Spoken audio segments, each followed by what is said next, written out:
السلام علیکم ورحمۃ اللہ وبرکاتہ۔ الحمد للہ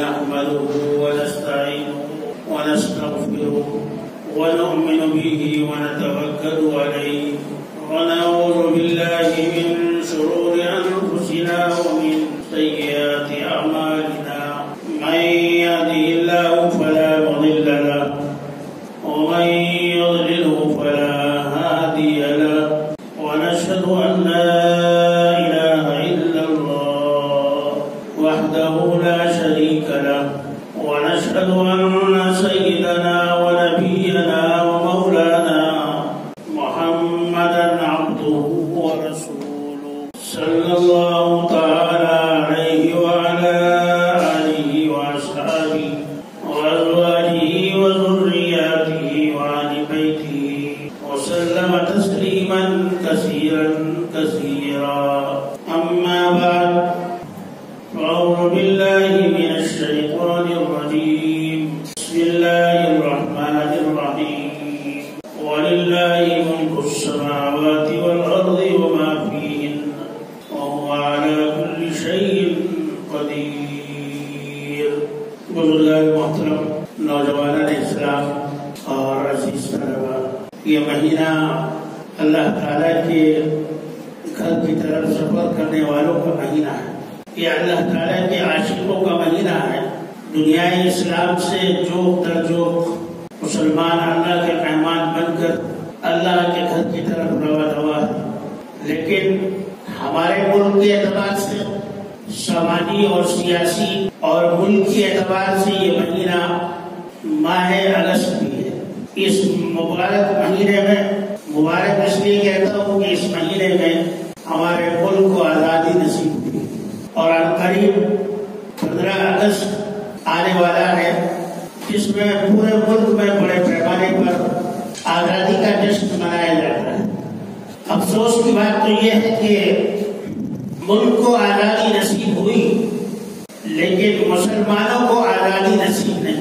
ان کے حقوق پر پہلے ڈاکہ ڈالا انگلینڈ اور برٹش حکومت نے، اور 200 سال تک مسلمانوں کو کچلا جاتا رہا۔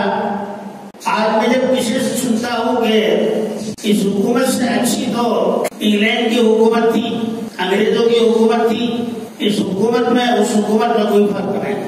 وہ حکومت ہمیں اس لیے اچھی نظر آتی ہے کہ اس وقت ہم موجود نہیں تھے، اور یہ حکومت اس لیے اچھی نظر نہیں آتی کہ اب ہم اس میں موجود ہیں۔ ورنہ جتنے ظلم و ستم کے پہاڑ 200 سال تک انگریز حکومت نے مسلمانوں پر ڈھائے، وہ کسی ایک کتاب یا کسی ایک کہانی اور افسانے میں نہیں آ سکتے۔ اس کے لیے ہزاروں نہیں لاکھوں کروڑوں صفحات کی ضرورت ہے۔ اس وقت بھی مسلمان نے اپنا خون دے کر ملک کی حفاظت کی، اور آج بھی مسلمان اپنا خون دے کر اس ملک کی آبیاری کر رہا ہے۔ 1857 جس کو غدر کا زمانہ کہا جاتا ہے، یہ ہمارے اعتبار سے غدر نہیں تھا۔ غدر کے معنی ہے بغاوت۔ مسلمانوں کا جب زیادہ آزادی کی طرف میلان ہوا اور انہوں نے احتجاج کیا تو انگریز حکومت نے اس کو غدر کا نام دے دیا کہ یہ باغی ہیں، یہ بغاوت کر رہے ہیں۔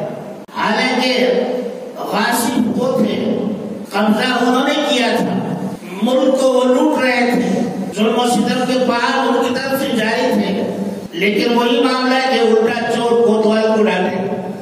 آج ہمارے یہ بچے، یہ نوجوان اپنے آباء و اجداد کی تاریخ سے، اپنے ملک کی تاریخ سے بالکل بے بہرا ہے۔ ان کو معلوم نہیں کہ ہمارے علماء نے، ہمارے اپنے جاگیرداروں نے، ہمارے اپنے پڑھے لکھوں نے، ہماری ماں اور ہماری عورتوں نے اور ہمارے بچوں نے اس ملک کے لیے کتنی قربانی دی۔ اور یہ تو آپ کو اندازہ ہوگا کہ 1857 سے لے کر 1957 تک 1 کروڑ مسلمانوں کو شہید کیا گیا۔ 1 کروڑ۔ آج کہیں ایک غیر مسلم مر جاتا ہے تو حکومت چیختی ہے، چلاتی ہے کہ دیش بھگت مارا گیا۔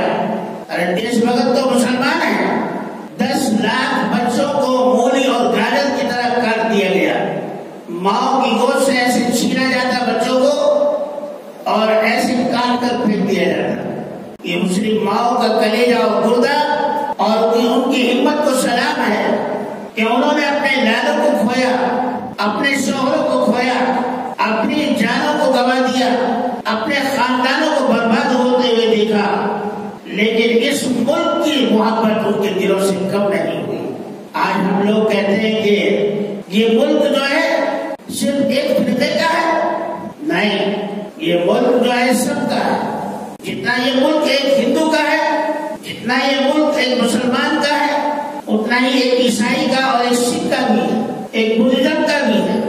لیکن آج یہ کہا جاتا ہے کہ تمہارے لیے پاکستان بن گیا، تم وہاں چلے جاؤ، جس کو گوشت کھانا ہے وہاں چلا جائے. ارے بھی پاکستان سے ہم کو کیا لینا دینا ہے؟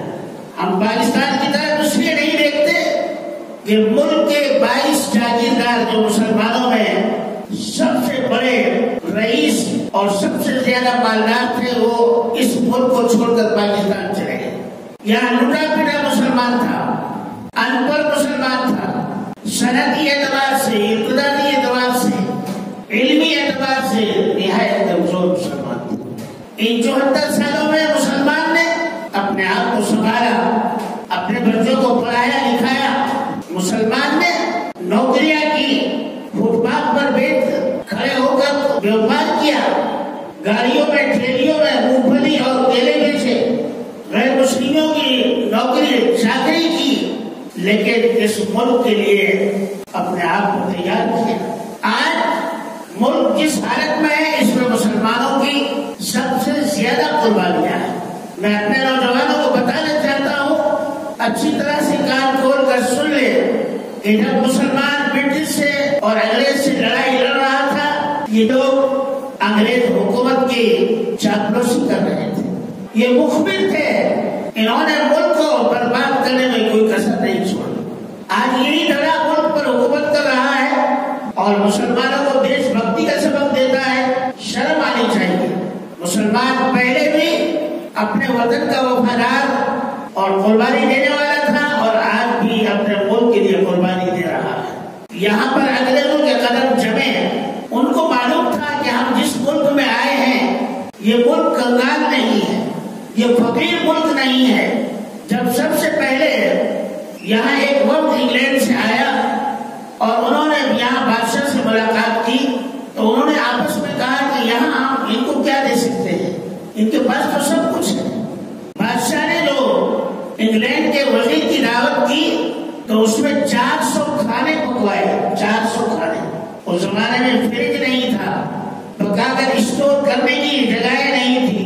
کیسے کھانے پکائے گئے ہوں گے کہ گرمی اور سردی کے باوجود، موسم کی تبدیلی کے باوجود بھی وہ خراب نہیں ہوئے. یہی وجہ ہے کہ ان کی نیت میں خرابی آئی. انہوں نے کہا کہ ہم اس ملک سے بہت کچھ لے جا سکتے ہیں. اور انہوں نے کہا کہ ہم ایک چھوٹی سی کمپنی ایسٹ انڈیا کے نام سے قائم کرنا چاہتے ہیں. کلکتے میں اس کی بنیاد ڈالی، بادشاہ نے ہم کو جگہ دے دی، کاروبار کرنے کی اجازت دی. بہت لمبا فلسفہ ہے، میں آپ کو 2-4 گھنٹے میں نہیں سنا سکتا. خاموشی کے ساتھ مخبری کرتے رہے، جاسوسی کرتے رہے اور ملک کو ویک اور کمزور کرنے کا کام کرتے رہے. جو کام انگریز نے کیا وہی کام آج یہ لوگ کر رہے ہیں. مسلمان نہ کبھی ہندوستان سے بیزار تھا اور نہ کبھی بیزار ہوگا. مسلمان نے اپنا خون دے کر اس ملک کو سینچا ہے. یہاں کا چپا چپا، یہاں کا ذرہ ذرہ، یہاں کا شہر شہر، تعلق اور قصبہ اور گاؤں ہر اعتبار سے اس بات کی گواہی دے رہا ہے کہ مسلمان اس ملک میں اگر ہے تو اپنی قربانی کے بلبوتے پر ہے. مسلمان کرایہ دار نہیں ہے. مسلمان نے بھیک نہیں مانگی. مسلمان جب اس ملک میں آیا تو بہت کچھ لے کر آیا. مال و دولت کے انبار لگ گئے. اس نے اپنی تہذیب سے اس ملک کو گلے گلزار بنا دیا. مسلمان نے اپنی تہذیب سے اس ملک کو جنت نشان بنا دیا. مسلمان نے اپنی تہذیب سے اس ملک کو وہ کچھ دیا جو ہزاروں سال میں غیر مسلم نہیں دے سکے تھے. آریائی سماج اور دراوڑ لوگ جو ننگے رہتے تھے، جن کو کپڑا پہننے کی تمیز نہیں تھی، ان کو مسلمان نے لباس پہننا سکھایا. ان کو مسلمان نے تہذیب دی، تمدن دیا، مسلمان نے ان کو جینا سکھایا، زندگی اور زندگی گزارنے کا طریقہ سکھایا۔ آج جو لوگ یہ کہتے ہیں کہ یہ ملک ہمارا ہے وہ نادان ہے۔ ہمارے نوجوانوں کو، ہمارے مسلم نوجوانوں کو سینہ تان کر کہنا چاہیے یہ ملک جتنا تمہارا ہے اتنا ہی ہمارا بھی ہے۔ ہم نے اس ملک کے لیے 2 4 10 آدمیوں کو قربان نہیں کیا، برابر 200 سال تک اس ملک کے لیے قربانی دیتے رہے۔ معلوم ہے آپ کو دہلی میں جس کو آج چاندنی چوک کہا جاتا ہے، وہاں ایک توپ نصب کر دی گئی تھی، اور جو بھی ٹوپی والا داڑھی والا آدمی نظر آتا اس کو توپ سے باندھ دیا جاتا، توپ کے منہ سے، اور توپ کا گولا چھوڑ دیا جاتا، آدمی کا سر فٹ بال کی طرح دور جا کر پڑتا اور انسان کے جسم کے برف سے اڑ جاتے۔ یہ کھیل 1 دن 2 دن نہیں، یہ 100 سال تک چلا ہے۔ 100 سال میوات سے لے کر بنگال تک اور شمال سے لے کر جنوب تک جہاں جہاں بھی مسلمان تھے ان کو ہراست کیا گیا، ان کی جائیدادوں کو قرب کیا گیا، ان کو فقیر بنایا گیا، ان کے حویلیوں کو بلڈوزروں سے مسمار کر دیا گیا۔ اب کس کو معلوم ہے؟ ٹیپو سلطان کا وہ قلعہ جو 12-13 ایکڑ زمین میں تھا، آج اس پر کاشت ہو رہی ہے، زراعت ہو رہی ہے، اس قلعے کا نام و نشان بھی نہیں ہے۔ ابھی جو کھدائی ہوئی ہے ٹیپو سلطان کے آثار قدیمہ کی پچھلے 2 سال پہلے، تو اس میں بڑے بڑے گھڑے سونے کے بھرے ہوئے نکلے ہیں کہ اپنے جانے کے بعد بھی سینکڑوں سال کے بعد بھی تمہیں فائدہ پہنچا رہے ہیں۔ انہوں نے تو اپنے ملک کو جنت نشان بنایا تھا، کبھی کسی غیر مسلم پر انہوں نے جبر نہیں کیا۔ کہتے ہیں کہ اورنگزیب نے اتنے ہندوؤں کو قتل کیا کہ وہ جو جنیوا ہوتا ہے نا، جو دھاگا پہنے رہتے ہیں، وہ 1.25 من ہو گئے تھے۔ لا حول ولا قوت۔ ایک دھاگا جو آدمی پہنتا ہے وہ اتنے 1.25 من ہو گئے تھے۔ کوئی بات عقل میں آتی؟ میں احساب گیا گوہاٹی، تو وہاں پہاڑ پر قلعہ بنا ہوا ہے، اورنگزیب کے نام کی تختی آج بھی وہاں لگی ہوئی ہے کہ اورنگزیب نے جو ہے اتنی جائیداد اس مندر کو دی۔ اب دور کہاں جاتے ہیں ہم؟ یہ جو آپ کا راجا راجیشوری نگر ہے، اس کے اندر جو مندر ہے، اس مندر کے پاس 500 ایکڑ زمین ہے جو حضرت ٹیپو سلطان شہید رحمت اللہ علیہ نے دی تھی۔ ارے مسلمان بادشاہ تو مساوات رکھتے تھے، غیر مسلموں کو اپنا بھائی سمجھتے تھے۔ ٹیپو سلطان کو معلوم ہوا کہ شیواجی آئے تھے مرینا اور ہوسپیٹ کے علاقے میں، شیواجی نے ایک مندر کو ڈھا دیا۔ ٹیپو سلطان شہید رحمت اللہ علیہ خود بخود وہاں گئے اور اس مندر کو بنانے کے لیے پیسے دیے اور اس کو جائیداد دی، 100 ایکڑ زمین دی اور کہا کہ جاؤ تم اس سے اپنے مندر کا خط چلاؤ، ویلور کو جائیے، آپ والا جائی جائیں، آپ اس کے بعد جو ہے آپ کاٹ جائیں، شمالی آپ کاٹ، آپ اڑپی جائیں، آپ میسور جائیں، اور آپ کرناٹک کے کسی بھی علاقے میں جائیں، آندھرا میں جائیں، وہاں ٹیپو سلطان شہید رحمت اللہ علیہ کی جائیداد جو انہوں نے مندروں کو دی تھی، آج بھی مندر والوں کے پاس اس کے کاغذات موجود ہیں۔ کون جھٹلا سکتا ہے مسلمانوں کے بادشاہوں کی مساوات؟ یہ تو اب کی بات ہے۔ ملک آزاد ہو گیا سن 1965 میں، جب شاستری لال بہادر شاستری کی حکومت تھی۔ شاستری جی نے ریڈیو سے اعلان کرایا ہمارے پاس پاکستان سے لڑنے کے لیے پیسہ نہیں ہے، اسلحہ نہیں ہے، ہم کیا کریں؟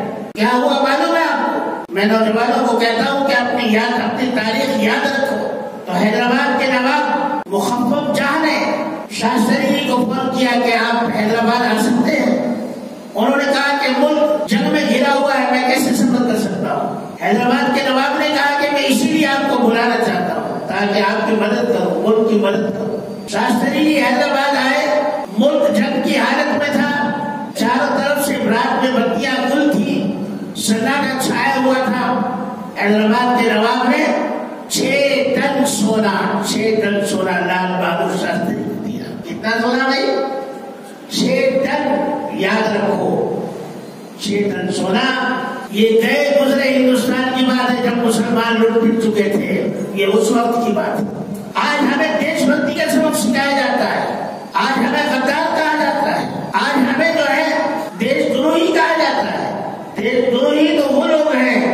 جو گائے کے نام پر، جو فرقہ پرستی کے نام پر، جو رام بندی کے نام پر، جو مختلف قسم کے فتنوں اور فرقوں کے نام پر، سازشوں کے نام پر ملک میں فتنہ پھیلا رہے ہیں۔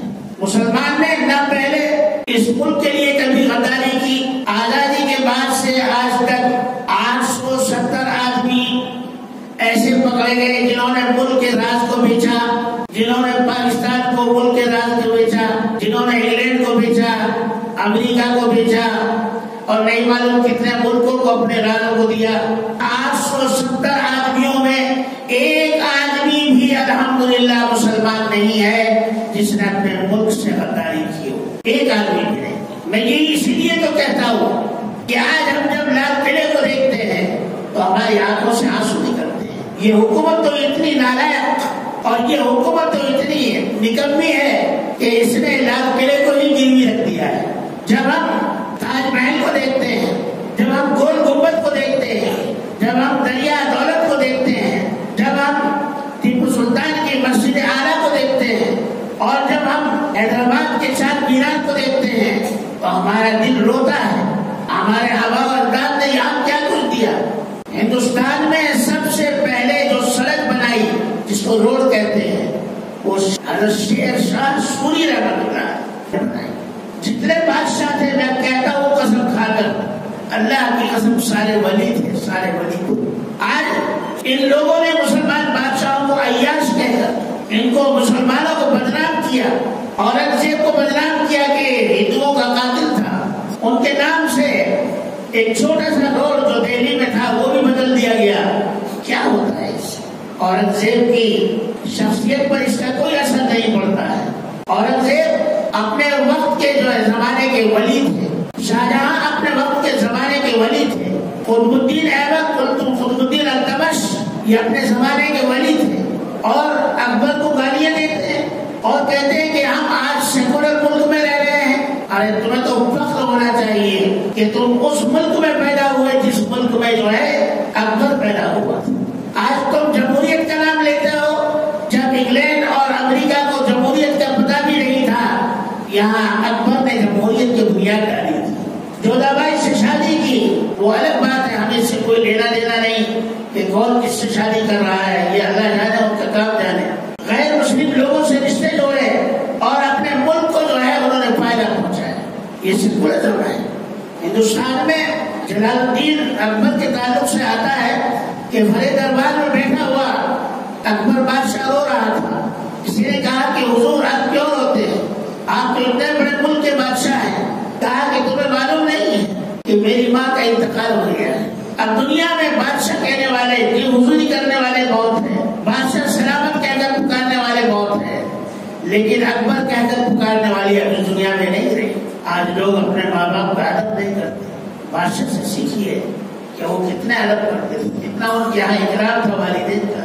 تو میں عرض کر رہا تھا کہ ملک کو 15 اگست میں آزادی ملی لیکن مسلمان کو آزادی نہیں ملی، کیونکہ پولیس میں ان کا حصہ نہیں ہے، سول فورس میں ان کا حصہ نہیں ہے، آرمی میں ان کا حصہ نہیں ہے، اور ملک کے انڈر سیکرٹریز جو خفیہ پالیسی بناتے ہیں ملک کی، اس میں مسلمانوں کو کوئی حصہ نہیں ہے۔ اور اتنی بڑی اقلیت کو، اتنی بڑی آبادی کو کہ جو 25-30 کروڑ ہے ان کو اقلیت اور مائنارٹی بنا دیا گیا، یعنی 3% اس ملک میں برہمن رہتے ہیں، وہ تو اکثریت میں آ گئے، اور جو 25 کروڑ ہے، 30 کروڑ ہے، ان کو مائنارٹی بنا دیا۔ یہاں پر مولانا ابوالکلام آزاد نے یہی تو کہا تھا، اور اسی لیے کانگریس سے وہ آخر میں ناراض تھے۔ انہوں نے جب بٹوارا ہونے لگا تو انہوں نے جامع مسجد کے، دہلی کی جامع مسجد کی سیڑھیوں پر انہوں نے بیان کیا کہ ہندوستان کے مسلمانوں تمہیں کیا ہو گیا ہے، آج تم اپنے سائے سے بھی ڈرنے لگے ہو، آج تمہارے اندر خوف و ہراس پیدا ہو گیا ہے۔ کل ہی کی تو بات ہے جب تمہارے آبا و اجداد کشتیوں میں بیٹھ کر یہ گنگا اور جمنا کے کنارے پر اترے تھے اور انہوں نے وضو بنایا تھا اور اللہ اکبر کا نعرہ بلند کیا تھا، اور اس ملک کو اپنی تہذیب سے رنگ دیا تھا، اور اس ملک کو اپنی تہذیب سے جو ہے گلے گلزار بنا دیا تھا۔ جن کے اونٹ، جن کے گھوڑے، جن کی فوج اس ملک کی حفاظت کے لیے آئی تھی، اور تم نے اس ملک کی حفاظت کر کے دکھائی. دہلی سے لے کر چائنا تک سڑک کس نے بنائی؟ شاہجہاں نے یہ سڑک بنائی. دہلی سے لے کر بنگال تک سب سے پہلے سڑک کس نے بنائی؟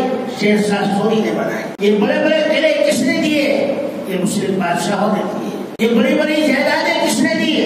یہ مسلم بادشاہوں نے دی. آج ہم یہ کہتے ہیں کہ ہمارے آبا و اجداد نے مسلمانوں نے کچھ نہیں کیا. یہ تاریخ سے کھلواڑ ہے، دھوکہ ہے.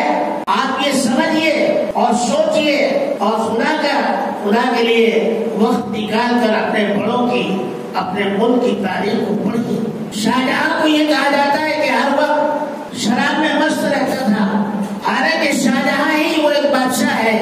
جب جامع مسجد کی بنیاد رکھی گئی تو بادشاہ نے کہا ایسا آدمی اس کی بنیاد رکھے جو بالغ ہونے کے بعد جس نے کبھی تہجد کی نماز قضا نہ کی، اور بالغ ہونے کے بعد جس نے عصر کی سنتیں 4 رکعت فرض سے پہلے 4 رکعت سنتیں کبھی نہ چھوڑی، عشاء کی 4 رکعت سنتیں کبھی نہ چھوڑی ہو فرض سے پہلے، کبھی زنا نہ کیا ہو، کبھی شراب نہ پی ہو، ایسا آدمی اس مسجد کی بنیاد رکھے. بڑے بڑے مولانا تھے، بڑے بڑے پیر تھے، فقیر تھے، بڑے بڑے درویش تھے، بڑے بڑے اللہ والے تھے، کوئی سب سے باہر نہیں آیا. بادشاہ خود سب سے باہر نکلا اور کہا آج میرا راز کھل گیا ہے.